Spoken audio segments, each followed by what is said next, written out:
welcome to part 2.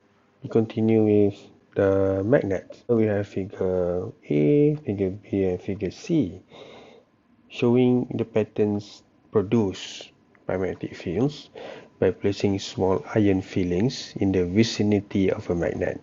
Figure A is a single bar magnet. Figure B is a two bar magnet with unlike poles near each other, and figure C shows the interaction of like poles. A bar magnet has north and south poles, but it's more accurate to say it has a north-seeking pole and a south-seeking pole. In other words, if a bar magnet is used as a compass, one end will seek or point to geographic North Pole and the other end will seek or point to the geographic South Pole.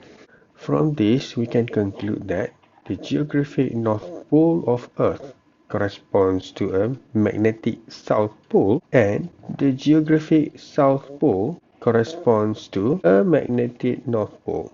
In fact, the configuration of Earth's magnetic field resembles what we could observe if a huge bar magnet were buried deep in the Earth's interior.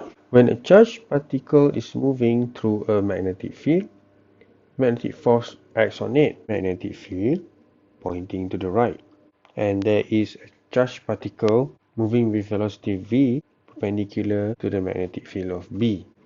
For your information, this angle theta is between the direction of V and direction of B. As we have in this figure, the theta between V and B here is 90 degree. Therefore, the sine theta here will be equivalent to 1.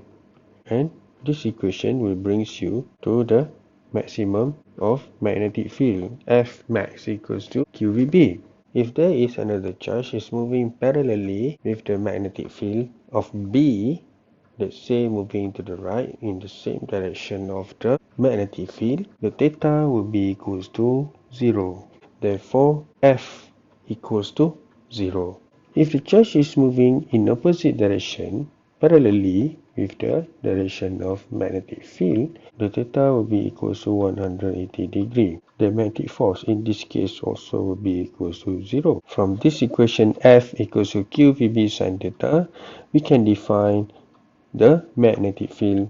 B is defined as F over QV sin theta with the SI unit of Tesla or T or Weber per meter squared. Also, 1 Tesla equals to 10 to the power of 4 Gauss with a symbol of capital G.